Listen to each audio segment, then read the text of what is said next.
pundok sa mga estudyante nagprotesta sa buhatan sa JED. Buot nilang masayran kung gitunaan ba ang pag-approve sa tuition fee increase.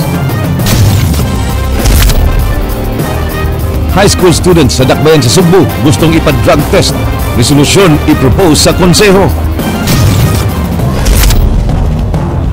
Richard King gilubong na manhunt operation sa mipatay kaniya himuon tibok Visayas ug Mindanao. Speed limiter gisugyot nga ibutang sa tanan nga bus di pasaheroan aron malikayan ang disgrasya sa kadalanan.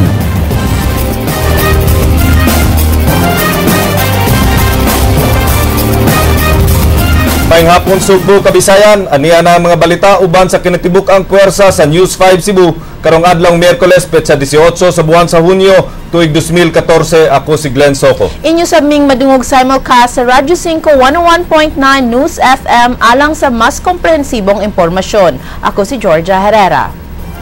Gisugyot na sa Land Transportation Franchising and Regulatory Board nga butangan og speed limiter ang tanang bus di pasaheroan aron malikayan ang overspeeding nga mao'y hinungdan sa disgrasya. Posible karong pipila ka mga adlaw mupagawas og kamanduan ng LTFRB bahin niini aron mahimo na kining mandatory. Jinky Bargio, Sugin Limi.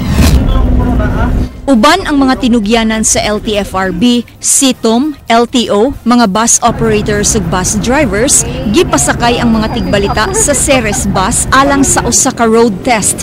Sa uluhan sa bus driver, makita kining gibutang nga speed limiter nga mao'y mo determinar sa gikusgon sa pagpadagan sa driver. Ang speed limiter ilang giset sa 80 kilometers per hour. Samtang gisubay ang dalan sa SRP na matikda namo ang pagsigi og alarm sa maong kahimanan nga nagpasabot nga kusog ra kaayo ang pagpadagan sa driver.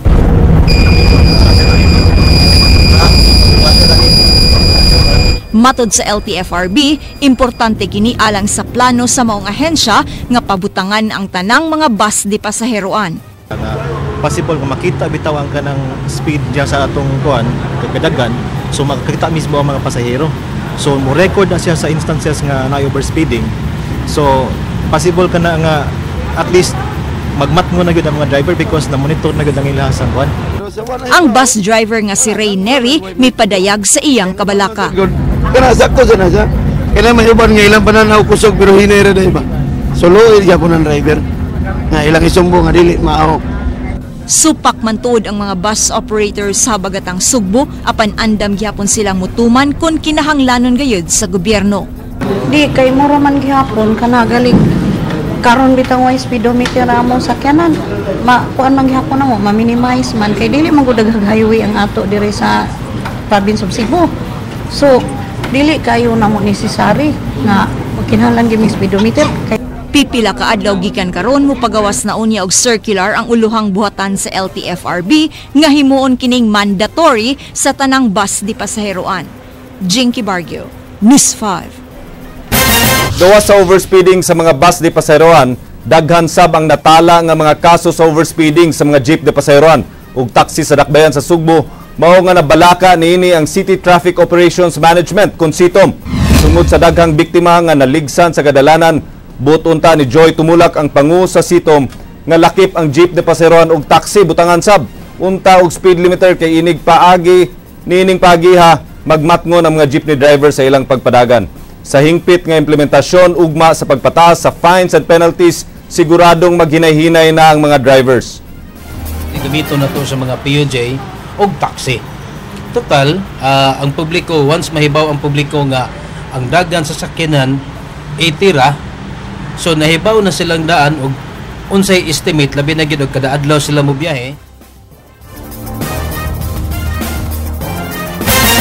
Sa wa pa maabot ang alas 12 sa udto kaganiha, hingpit nang napahiluna ang patayng lawas ni Richard King sa Cebu Memorial Park. Gikan sa punerarya, giagi kini sa Crown Regency, ang hotel nga iyang gipanag-iya. Jinky Bargio, Sugin Limi.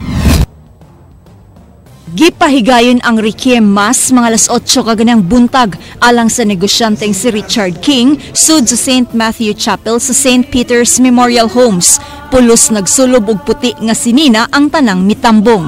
Namulong ang anak nga babae ni King at tubangan sa mga nanambong sa wa pagigawas sa punerarya ang patayng lawas sa iyang amahan. I love my papa because of the man that he was. He is my personal hero. And he also loved each one of you as much as he loved his family. Because he cared and nurtured you as his extended family. Gikan sa punerarya, giagi una si King sa iyang gipanag-iyang hotel nga nahimo ng usa sa mga icon sa dakbayan sa Sugbo. Napo ka mga dagkong bus og mga sakyanan ang gisakyan sa iyang mga kabanay, paryente, higala og mga empleyado ang nagsunod sa porlon niini. Mga pasada alas 10, nagpadayon ang pagkatud sa patayng lawas sa negosyante paingon sa Cebu Memorial Park. Ang iyang niludhan sa kasalog kasamtangang spokesperson sa pamilyang King, usa sa mga di makalimot niya. Grabe good. Even kami mga empleyado, di magandang immediate kwan, pero grabe good ang kuan na mo sa among loss. Kay lahi magiging si chairman na sinana murag siya papa sa tanan. Sa lubong gipahigayon ang ritual nga naandan sa mga inchik, pagbugaw matud pa sa mga malas ug magpabilin ang swerte sa pamilya. Mga gagmayng piso gisud sab sa pansyon aron makonsensya ang suspect. Pinaagi sa tigpamabas sa pamilyang King, gipaybaw niini nga kontento ra sila sa dagan sa investigasyon sa kapulisan ug sa NBI. Yes, okay naman because they're doing their job at least the best they could. Mamay lang kang ongoing lang yun ang investigation, huwat lang yun sa result. Jinky Bargio, News 5. Sa katapusang gabi, gipasud sa haya ni Richard King ang mga tigbalita. Gidagsa ang haya sa mga kabanay sa biktima, mga kahigalaan, ingon man mga empleyado sa mga gipadagan ining kompanya. Ryan Sorote, Sugin Liming.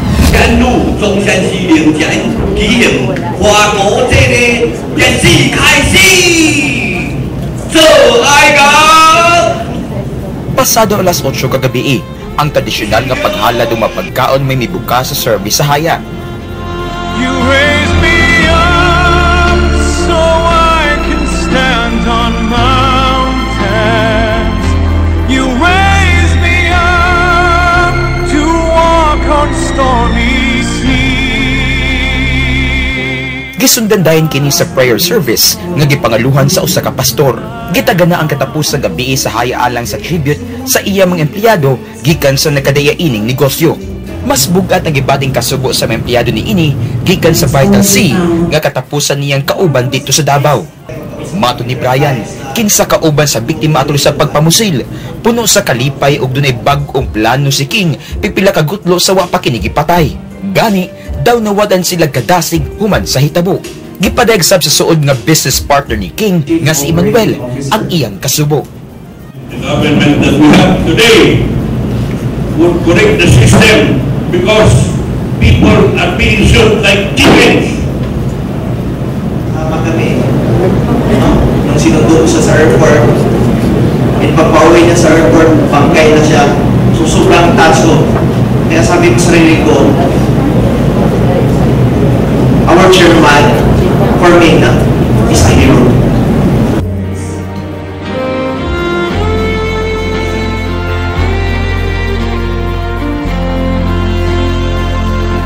May buhos ang emosyon dihang gipakita ang mga presentasyon nga ilang gigamaalan sa mitaliwan nilang pangu.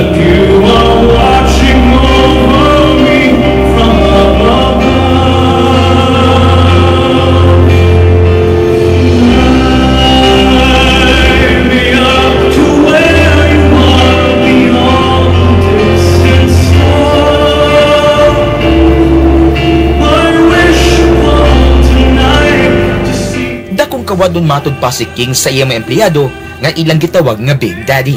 Isip katapusang pagyukbo o pagpasalamat. Tagsa-tagsang mihalad o buwag ang mga empleyado o ilang gipasalig nga magpadayon ang iyang nasugdan.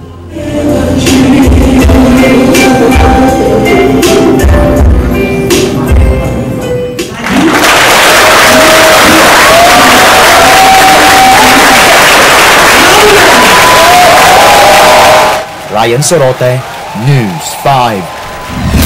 Sa Kabisayan ug Mindanao gipangita sa kapulisan ang nagpusil kang Richard King. Karon nga gilubong na ang negosyante nga gipusil didto sa Davao buot sa kapulisan nga maistorya na ang iyang pamilya. Andrea Patenya, Sugin Liming.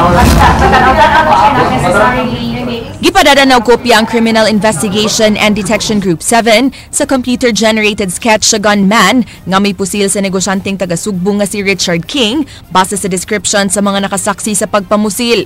1.3 million pesos ang reward money alang sa makatabang sa pagtultol ni ini. Ang 1 million pesos gikan sa pamilyang King, samtang ang 300,000 pesos gikan kang Davao City Mayor Rodrigo Duterte. Mato ni CIDG-7 Deputy Chief Fermin Armendariz, nagpasabot kini nga Visayas ug Mindanao wide na ang manhunt batok sa maong suspect. Bisan ang Cebu City Police Office, mipasalig nga mutabang sa maong manhunt in kasog masigpatan kini sa dakbayan sa Sugbo. O apel kayo mga itanan tungod kay ang matabangan ang CIDG Davao to solve the crime. Nag-feed na sa atin ng info ang Davao City PNP and I think it's still within their region, no? Region 11. However, if sinabihan tayo na probably nandito sa area natin, we'll do all the best we can to support, assist in the investigation. Nanawagan si Police Regional Office 7 Regional Director Chief Superintendent Prudencio Tom Banyas sa kooperasyon sa publiko ug mipasalig siya nga hatagan nila og proteksyon ang bisan kinsang mupatimaw nga informant. Them incognito. If they come up and give information, we will not divulge their identities. But if they need protection, we will be willing to do that.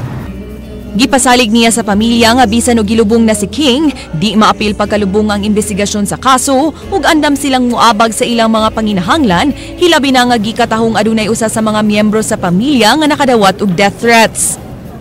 May we are always there kung kailangan nyo, you need protection or whatever help that we can give, we are behind you. Samtang gawa sa pagtabang sa pagpangita sa suspect, hangyo sa CIDG-7 sa pamilyang King nga makahinabi kini nilag tarong uban sa mga sakop sa CIDG-11. Wa usa sila mamugo sa pagkuhag impormasyon gikan sa pamilya sa nangaging mga adlaw, sanglit gihuwat pa nila nga malubong ang biktima. Ang among ginabuhat karon is to request the King family for an interview. O kung pwede, CIDG investigators of Davao muarin diri para sila mismo ang pagpamungutan na tungod kay I understand na nailang data po. So if they can generate information from the King, pwede siguro compare lang data. Andrea Patenya, News 5. Nagtuo si Cebu City Councilor Nestor Archival nga nahadlok ang kampo sa mga pulis nga sakop sa Highway Patrol Group nga masulbad dayon ang kaso sa iyang igsuon, mao nga kanunay kining gilangay-langay sa ilang abogado. Leslie Caminadi Vistil, Sugin Limi. Ang akong suggestion is tubaga ang mga allegation. Tubaga nga no, ang sakyanan ni Lerion na ay shell, nga the same shell nga naa dito sa kanang car ni Noel. Buot ni Konsehal Nestor Archival, igsuon sa gipatay nga si Attorney Noel Archival nga tubagon sa kampo sa Highway Patrol Group ang kaso ug di na kinilangay-langayon pa. Nahiubos ang konsehal tungod sa reaksyon sa abogado sa HPG nga si Attorney Inocencio de la Serna kalabot sa maong kaso. Mato ni Archival nga makighimamat siya sa ilang legal team aron hisgutan og unsay angayan nilang buhaton sa pagsigi og supak ni de la Serna sa kada prosecutor nga mugunit sa kaso. Of course, nasuguol me. But sila, mao man na ilang gusto. So, muna, makita na to ang justice system na to. Makita sad na to, unsa ang klase nga abogado. So again, justice delayed, muna na-denied ng justice na mo. Wa magdahom si Archival nga buhaton kini ni de la Serna nga unta kauban man sila kaniadto. Mao nga nagdahom na si Archival nga kun unsa man gani ang buhaton nila nga lakang, babagan gyud kini dayon sa kampo sa HPG. Dako ang pagtuo sa konsehal nga nahadlok ang mga sakop sa HPG nga nalambigit sa kaso sa iyang igsuon nga madali og sulbad ang kaso. Of course nahadlok. Well, wa na siya mahadlok kay gibayaran man na siya. Ang iyang gihadlukan nga madali og kapriso. Ang iyang mga unsa kay mao man ay mga pumapatay. Leslie Camina de Vistil, News 5. Ballistic examination, mipakita nga ang armas sa pundok sa kanhi pulis nga si Owen Rosales mitugma sa gigamit nga pag-ambush sa hepe sa Ubay Police Station. Andrea Patenya, Suginlimi. Gipadadaan na si Police Regional Office 7 Regional Director Chief Superintendent Prudencio Tom Banyas sa resulta sa ballistic exam sa mga armas nga nakumpiska sa beach resort sa Bohol. Usa sa napatay sa shootout ni atong Hunyo 8 ang kaning pulis nga si Owen Rosales ug laing 5 ka mga kauban, samtang misurrender ang 4 nila ka mga sakop. Ang ballistic exam mipakita nga mitugma ang mga armas gikan sa resort sa mga kabhang sa bala nga na-recover sa crime scene sa pagpamanhig sa hepe sa Ubay Bohol nga si Chief Inspector George Kanya ni adtong Hunyo 7 sa gabi. Mato ni Banyas, kinidugang ebidensya alang sa pagpamatuod nga ang drug group ni Rosales mao ang suspect sa pagpatay ni Kanya tungod sa subsub nga operasyon ni ini batok illegal drugs. Yung M16 cartridges nagmatch during the ambush ni late Chief Inspector Kanya, nagmatch dun sa M16 na recover dun sa Playa Beach Resort during the encounter. So just proves that they were the ones responsible dun sa pagkamatay. Hinuon gihangop ni Banyas ang investigasyon sa Commission on Human Rights aron pagsuta kung doon na ba'y mga kalapasan nga nahimo ang kapulisan sa nahitabong shootout sa gihimong hot pursuit operations. Mato ni Banyas, masaligon siya nga lehitimo ang gihimong operasyon sa mga pulis. They just want to make sure na everything was done properly din. Siguro that's part of their job. So kami rin tayo rin sa PNP, we're just doing our job. Sa laing bahin gipadayag ni Banyas nga di angayang ikondenar dayon ang mga pulis kansa nga nadiskubrehan sa mga ebidensya nga na-recover gikan sa grupo nila ni Rosales. Gikinahanglan pa ang usa ka makuting validation sa impormasyon ug paghipos og mga ebidensya. Ug kung mapamatud-ang nalambigit gyud sa illegal drug trade, di sab siya magduha-duha sa pagpasaka og mga kasong administratiba ug kriminal batok sa maong mga pulis. Well, if we have evidence to warrant, we will dismiss them from the service. Ganun lang, ganun kasimple. Criminal case din po. Yes, siyempre. Alang sa hepe sa kapulisan sa rehiyon, dakong hagit ang pagkuha og balik sa pagsalig sa publiko, karon nga nanggawas na ang nagkalain-laing mga negatibong issue batok sa kapulisan. Andrea Patenya, News 5.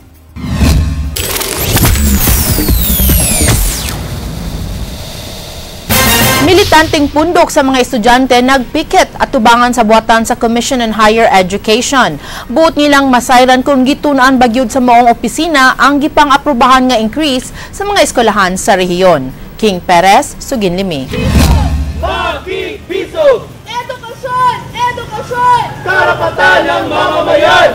At tubangan sa buhatan sa Commission on Higher Education 7, nagpundok ang pipila ka mga miyembro sa mga batanong militanteng pundok agig pagprotesta sa padayong pagsaka sa matrikula sa mga universidad sa Sugbo. Apan napakya sila sa giset nga dialogue uban sa CHED 7 tungod kay mitambong pakuno og seminar si Regional Director Freddy Bernal. Sunod semana, buot pa sila nga mopahigayon sa CHED og dialogue kay gusto nilang masayran ang percentage sa increase sa mga tunghaan sa Central Visayas. Para singilon ang Commission on Higher Education sa iyang responsibility nga po sa mga estudyante nga kabahin sa kining pagsaka sa matrikula sa mga nagkalain-lain ng kailangan.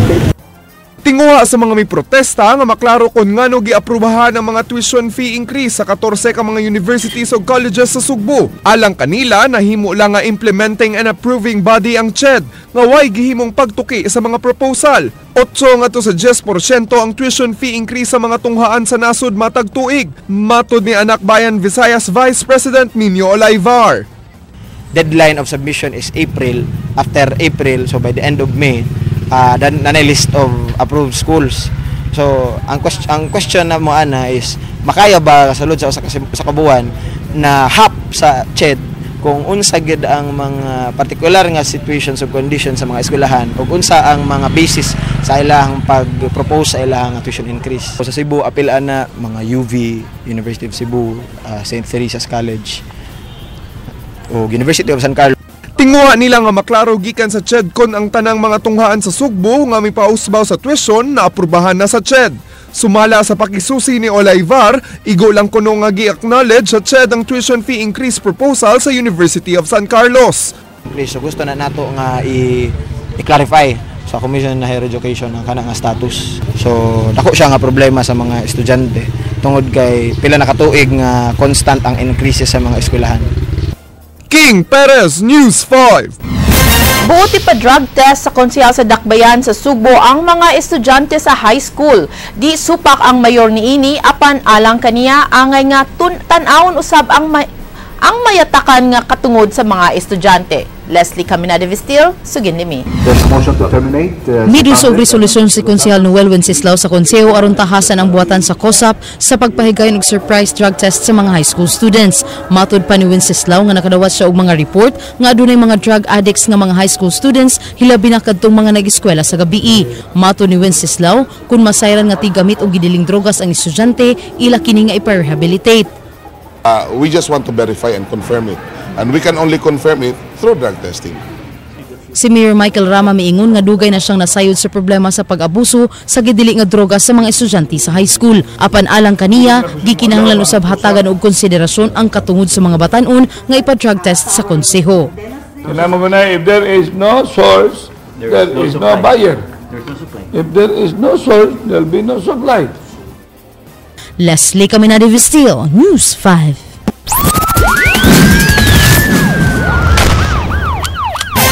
Hepe sa kapulisan sa rehiyon mipahimangno nga kinahanglan consistent ang ilang gihimong sub-sub nga operasyon batok sa illegal nga drugas.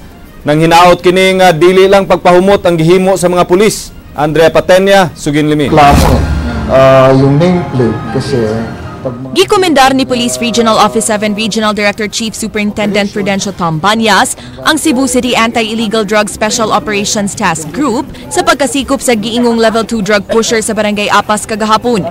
Nakuhaan og balor 3.5 million pesos nga shabu ang dinakpan nga si Alcher Baynas, 29 anyos, nga maoy tigpayuhot og drogas, ug si Don Tan nga nasakpang nagsuyop og shabu. 40,000 pesos nga balor sa shabu maoy gibaligya ni Baynas ngadto sa police operative sa gipahigayong buy-bust operation. Mato ni Banyas, nagmatuod kini nga makaalarma na ang drug problem sa syudad sa Sugbo. Apan alang ni Cebu City Police Office Director Senior Superintendent Noli Romana, ang ayang hatagan og positibong panglantaw ang maong accomplishment. Bisan og dako man tuod ang problema sa droga sa Dakbayan, inanay na kining nakontrolar sa kapulisan ug mas aktibo na ang publiko sa paghatag nilang impormasyon. Kung na-control natin. Yes. There is positive there's a positive connotation doon sa ating operations, lalo na yung participation ng community. I'm happy about that. People are starting to report to us. That's an indication of trust. Mipahimangno si Banyas sa iyang mga sakop nga unta magpadayon na gihapon ang sunod-sunod nga operasyon batok sa illegal drugs hangtod sa hangtod ug di lang panghingusgan karon aron magpahumot kaniya nga bag-o lang milingkod pagka regional director sa PRO7. Tuloy-tuloy ang laban. Wag yung pakitang gilas lang. I will accept that.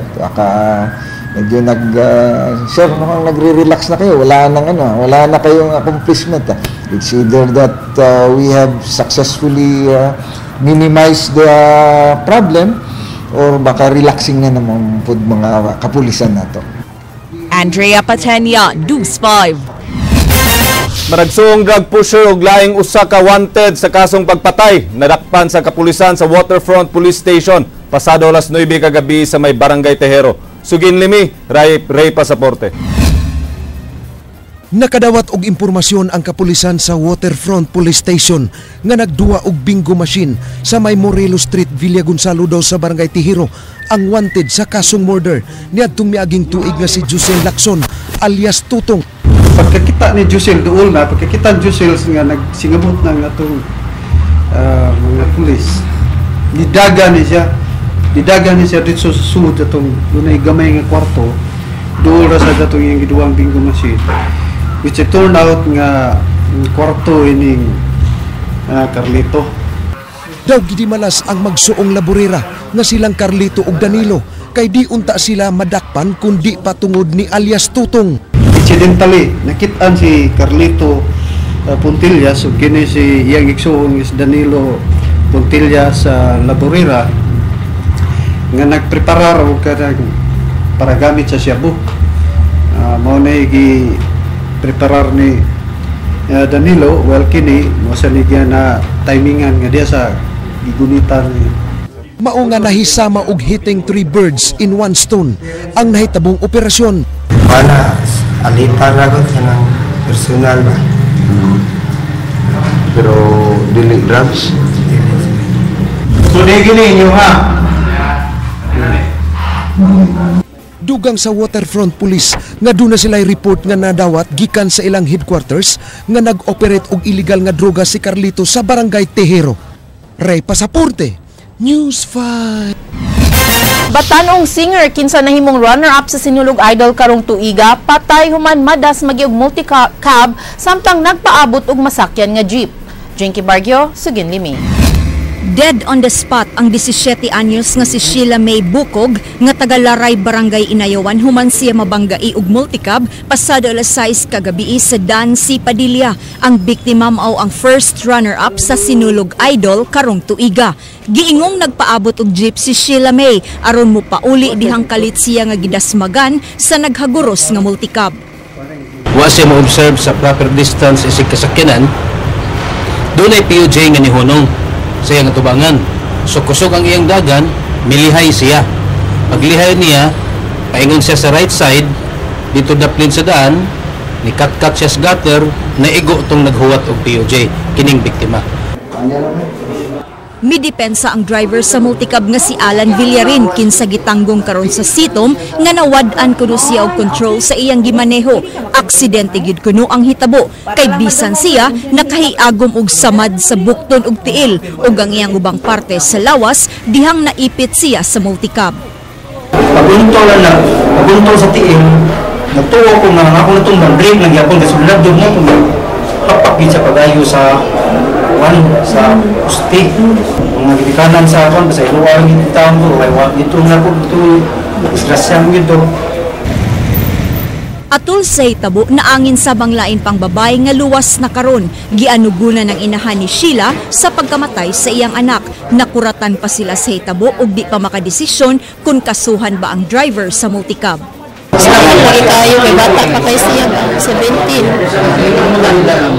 Hindi nag-expect ba nga mo na may tabo. Dili ikadawat ba sa among part ba. Kasong reckless imprudence resulting in homicide ang posibleng atubangon sa driver. Jinky Bargyo, News 5. Patay ang usa ka ahente sa yuta samtang naglantaw sa paghawan sa luna gikan sa namuyo niini. Buto lang ang nadungog sa mga saksi. Andrea Patenya, Sugin Limi. Nagbuyod ang patayng lawas sa usa ka lalaki human kini gipusil ug gidunggab dinhi sa Maydan ay Tabura Barangay Poblacion Pardo pasado alas 8 kaganihang buntag. Ang biktima giilang nga si Teodomero Gabuya, 56 anyos, taga sitio Idyang Barangay Kiyot, Dakbayan sa Sugbo, nga nagtrabaho isip ahente sa yuta ni Waki Salud, ang promoter ni People's Champ Manny Pacquiao. Matud pa, miadto sa maong lugar si Gabuya, aron asikasuhon ang kapin 400 square meter nga luna nga gipalit ni Salud. Karong adlawa ang uwahing adlaw sa pagpahawa sa mga namuyo dinhi. Gani sa wa pa kini gipusil, gibantayan pa niya ang tulo ka mga bata nga iyang gisugo sa pagputol sa punuan sa kahoy sud sa maong luna. Sa dihang nakadungog og buto ang mga bata nga gisugo sa biktima sa pagputol og kahoy, nangaratol sila og nalusno ang scene nga ilang gipatungan dayon nga tagak gikan sa atop. Matod sa mga silingan, buto ra sab kuno ilang nadunggan ni atong higayuna. Na siya gisugo tulo ka bata paputol sa mga kuan kahoy. Unya. Mao ra. Unya, unsa man imong nadunggan ganina ma'am? Igo lang ang buto, nagani sa luyo. Pila ka buto imong nadunggan? Usara man. Matod sa asawa ug mga kaila sa biktima, dunay nakasungi si Gabuya nga usa sa mga namuyo sa luna nga gipalit ni Salud nga nailhan lang sa ngan nga Richard. Wa ko kipa kun sa ila man kunay kay naamay nga lag Richard diri nga murag gahi og uba nga murag di siya gusto mo pahawa. Last week ibayra na siya 30,000 ni Sir Waki. Salud. Kang Waki Salud ni property. Nakaroon si Malana, bayranana na ni siya. Mo ni siya nagbantay-bantay dire. Kanalis ko na sila at the other day, last day ba? Nga naman daw. About sa demolish ba? Nga, magkuhan, kaaway, nilakaw itong kuhan ito, moto, na itong buto, do kabuto.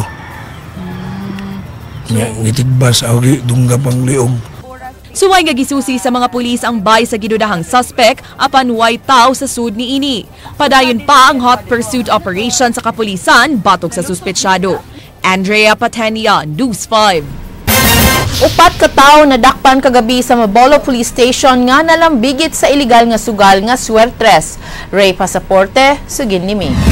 Nihimo og operasyon batok sa illegal nga swertres ang kapulisan sa Mabolo sa May Salinas Drive kagabi. Mao nga nadakpan ug natanggong karon sa detention cell sa Cebu City Police Station 4 silang Luz Aberte, Julita Catalino, Joseph Magallanes ug Marvin Quistera nga pulos mga residente sa Barangay Lahog. Girumbo sa kapulisan ang balay sa usa ka Mario Taburada nga giingong maoy koordinator sa illegal nga swertres apan wa si Taburada atol sa operasyon. Naabtan og naaktuhan sa balay niini ang upat ka dinakpan nga nagtali sa kombinasyon sa numero sa swertres ug nag-ihap sa kwarta nga halin sa maong sugal. Nakuhang ebidensya ang usa ka fax machine, 41 ka tally sheets, tip sheets, cash nga kapin usa ka libo, duha ka cellphone, calculator ug ballpen. Matud sa duha ka dinakpan nga usa lang sila ka asher ug igo lang silang namorsyento. Ang upat ka dinakpan pasakaan og tukmang kaso karong adlaw. Asir rami na timing nga lagi pagsuod na limit mangigon. Katong gamay nga pitaka ko ato. So kato si Taburada. Diha siya ato. Kaning alliance coordinator. Kinsa man si Mario? Mario. Wala Wa siya diha. Kung naapa na apil tugda. Stab raman. Piso-piso ra. Mo to parira gud mi. Igor minirimit kay mo puli mig sayo kay na ko yung anak gyud pa nila tanan yung nang tambal ba nga. Ray Pasaporte, News 5. Wa pa madawat sa Lapu-Lapu City Prosecutor's Office ang motion to defer sa 5 kasakop sa Highway Patrol Group nga nalambigit sa kamatayon ni Attorney Noel Archival. Ug mga kauban subay sa gipadayag kagahapon sa abogado nila nga muduso sila og motion pagpahunong usa sa preliminary investigation. Wa pa say hukom ang DOJ Manila sa ilang motion for reconsideration pagpabalhin sa pagsusi sa mga kasong frustrated ug multiple murder. Ang Lapu-Lapu City Prosecutor's Office mao'y gitugyanan sa Regional State Prosecutor nga mususi sa mga kaso human mi-inhibit ang Provincial Prosecutor. Nagdumili una sa pagpa-interview si Deputy Prosecutor Rodrigo Tagaan ug matod sa usa sa iyang mga staff nga bag-o pa niya nadawat ang order sa Regional State Prosecutor. Ug ang mga record sa mga kaso mao nga wa pa siya'y matubag sa mga pangutana.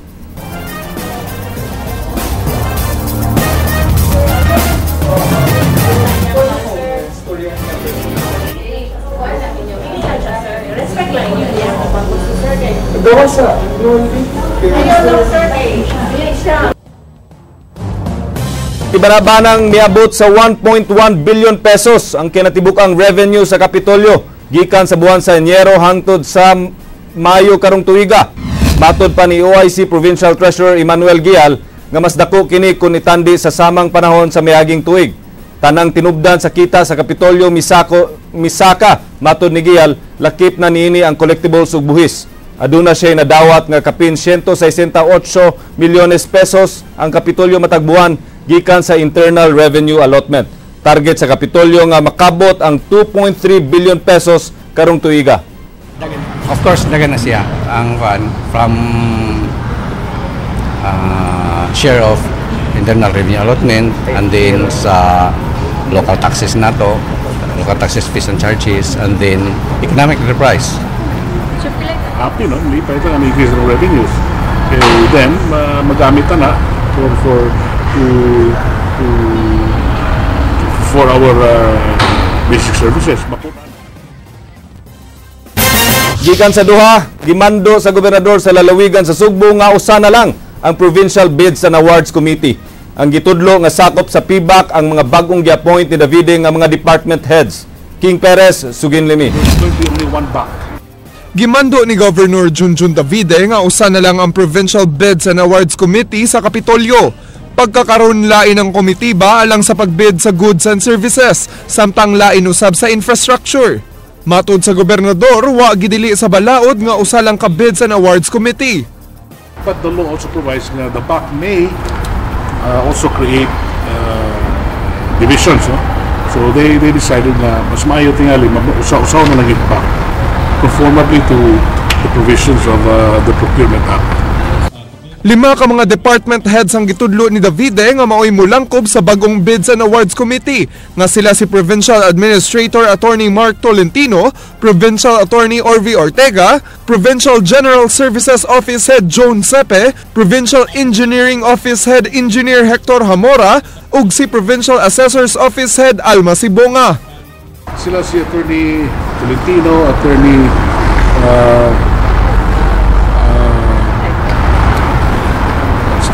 Attorney Ortega, Mr. Sepe, they attended a seminar last month tingali sa GPPP, and then they were nakatunan na dito nga di man necessary nga duha ka lupako. King Perez, News 5.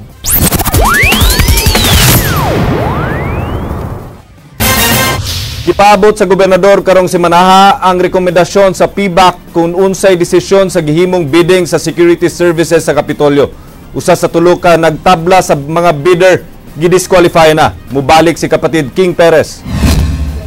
Wa pay nadawat ang gobernador nga rekomendasyon gikan sa Provincial Bids and Awards Committee kung unsay buhaton sa bidding alang sa security sa Kapitolyo. Sa pagkakaroon, mga kapulisan ug mga sakop sa Capitol Security Office ang nagbantay sa mga establisimento sa Kapitolyo sa lalawigan. Matod ni Gobernador Junjun Davide, dili dayon siya makahimo og desisyon kay kinahanglan niya ang rekomendasyon sa PBAC. Gipilian karon ang paghimo og rebidding sa kapin 37 milyones pesos nga kontrata o ipaubos sa post-qualification ng duha ka bidders nga nagtabla. Gidisqualify na sa gobernador ang Black Pearl Security Agency. Dito na ako dito na. The two actually either rebid na, we call for new bids, or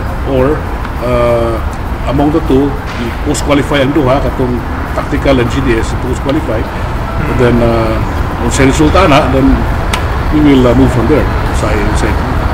Way gitagal nga panahon ng gobernador kon hangtod kanus kutob magbantay ang mga pulis sa mga buhatan sa Kapitolyo. Iyang gimanduan ng Provincial Bids and Awards Committee nga mohimo og rekomendasyon karong semanaha. Ang assurance sa PNP, we will do this as soon as possible para po dili ma-prejudice ang trabaho sa atong mga police personnel. King Perez, News 5. Department of Health mipahibaw nga di maka-cancer ang mga cell sites. Lumulupyo sa apas nagtuo nga kini ang hinungdan sa ilang mga sakit. Leslie Caminada Vistil, Sugin Limi. But to distribute the antenna. Nga maka-cancer ang cell sites sa mga cellular phones. Usa ka public hearing gipahigayon kabahin sa mong issue. Sumala sa Director sa Center for Device Regulation sa Department of Health, base sa scientific data, dili kini maka-cancer. The antenna from a cell site is an electrical device emitting radiation, and it is the same radiation that is also emitted by the antenna of your cell phone. You all have cell phones here. There are antennas inside and they emit radio frequency radiation. Usa ka lumulupyo sa Barangay Apas mipasangil nga ang cell sites mo hinungdan siyang cancer. Matud niya 19 ka silingan namatay sa sakit nga cancer ug buot nila nga ipabalhin ang cell site sa ilang lugar. These two cell sites have adverse effects on the life of the people in our residential vicinity. Ang konseho sa Dakbayan sa Subo pinaagi sa Health ug Infrastructure Committee nagtukod og usa ka ad hoc committee alang sa pag-imbestigar. Leslie Caminada Vistil, News 5. Isip pagpangandam alang sa iyang umaabot nga State of the Province Address, sunod buwan, gitapok ni Governor Junjun Davide ang tanang department heads alang sa ilang accomplishment report nga mao unyay basihan sa gobernador sa iyang speech. King Perez, Sugin Limi. Usa ka management conference ang gihimo sa mga department head sa Kapitolyo. Diin gipaminaw sa gobernador ang matag accomplishment report sa mga departamento. Lakip na niini ang rehabilitation report gikan sa bagong Provincial Disaster Risk Reduction and Management Office Head na si Baltasar Tribunalo Jr. Subay sa PDRRMO report, anana sa 32% o kapin 33,000 ka mga households ang nahatagan og ayuda pagpaayo sila mga panimay. Samtang 78 milyones pesos pa ang nagamit sa 285 milyones pesos nga budget alang sa typhoon victims nga gikan sa mga financial aid ang nagamit sa pagkakaroon. Hinuon giklaro ni tribunalo nga wa musod ang tanang kantidad sa panudlanan sa Kapitolyo kay gipaagi man kini sa mga LGUs ug national agencies. Matud ni Davide nga ang gihimong accomplishment report mao ang pagpangandam sa himuon niyang State of Provincial Address sunod buwan. I think this is a good exercise para po exchange with ideas on what to disclose to public. Dugang ni Davide nga generally satisfied siya sa nahimong presentasyon nga maoy mahimong basihan sa unod sa iyang sopa. Things that I want to highlight when I make a report to the province. King Perez, News 5. Tangtangon na sa ilang assignment ang mga badlungon nga mga pulis sa dakbayan sa Sugbo karong buwana. Apil niini ang mga pulis nga tambok nga ipaubos sa physical fitness training program. Andrea Patenya, Sugin Limi. We have to pull them out from their respective assignments. No, hindi lang Station 8. Lahat na. And then we'll do a retraining. Bisan ug wa pa mahuman ang investigasyon sa mga pulis sa Talamban Police Station nga gikatahapan nga mga drug protectors, ipang pull out na sila sa di pa matapos ang buwan sa Hunyo. Matud ni Cebu City Police Office Director Senior Superintendent Noli Romana, apilo na lang sab niya sa temporary relief ang mga pulis sa uban pang police stations nga mga badlungon. Kini maglakip ni adtong sige galit o absent o katong di mo follow up sa pagpasaka og kaso sa ilang mga madakpang suspect. Giban-abanang moabot sa 50 ka mga pulis ang maapektuhan niini. I've been receiving yung orders from the court, no, from the judges. Tapos nakikita ko there are cases na nare-reset because of the absence of the witness, especially policemen. Ang mga pulis nga badlungon ipaubos sa moral recovery program pinaagi sa tabang sa simbahan ug mga NGOs. Lakip sab sa mga ipang pull out ang mga pulis nga mga tambok. Ang mga overweight ipaubos sa physical fitness training aron muminos ang timbang. Apan giklaro ni Romana nga bisan og ipang pull out na di gihapon makalingkawas sa administrative investigation ang mga pulis nga nalambigit sa illegal nga kalihukan. Tuloy-tuloy pa rin ang investigation natin. Kasi nga we need results, no? The public needs results, immediate results. However, kung hihintayin pa natin yung evidence, no, matatagalan and the public can no longer wait. Si Police Regional Office 7 Regional Director Chief Superintendent Prudencio Tom Banyas uyon sa lakang ni Romana. Wa siya mupugong sa pagpakita ni Romana sa iyang kaugalingong leadership style. I leave that to the commanders. May certainly way on how to discipline and impose sanctions on your people. Dugang sa Police Regional Director, pabor siya sa pagpaubos sa physical training sa mga overweight nga pulis. Yeah, they really have to.